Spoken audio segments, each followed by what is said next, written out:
Hey everybody, Ryan Thorburn, Kevin McKinney. Week 4 of Wyoming spring football is underway. Practice number 10 today.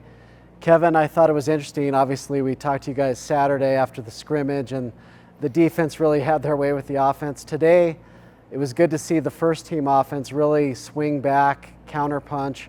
Evans Vovoda was really on point, throwing some dimes, some big plays to Devin Body and Justin Stevenson, and also the kid from Gillette, Caden LaFramboise.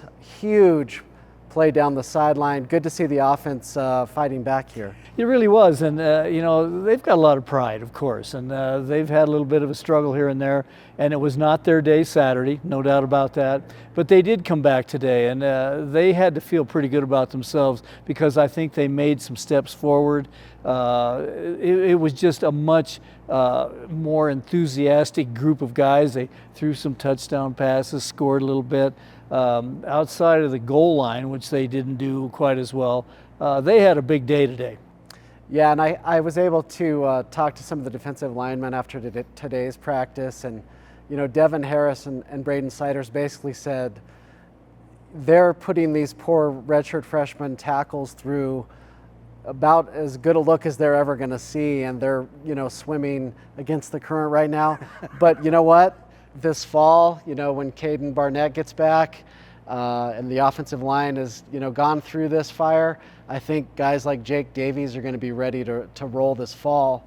But right now, that is probably the number one issue on the team, is getting those guys ready. I think so too, and that's the area that you knew was going to have to come along. And when you're facing those guys with all that experience, day in and day out, that's a tough deal, and I think that in the long run, it's going to help them.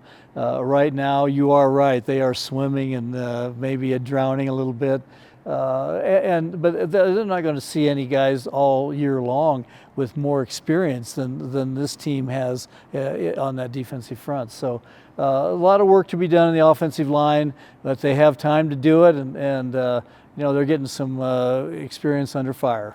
Today's practice also a lot of special teams, but then near the end they worked on goal line, and I can tell you it was very physical, as goal line has to be, but it was very punishing. I'd say for the most part the defense got the better of it, but the offense was getting some push as well. Yeah, and that's what you want to see as a head coach, and I know Savell was pretty pleased with what he saw in today's practice, but that was a big boy football in that goal line situation. Yeah, me and Kevin wouldn't have survived that. There were some guys that are probably, in the cold tub right now, but that's what spring practice is for, to get ready for those situations. So we will keep watching this thing, giving our observations, and we'll talk to you soon. Thanks for tuning in.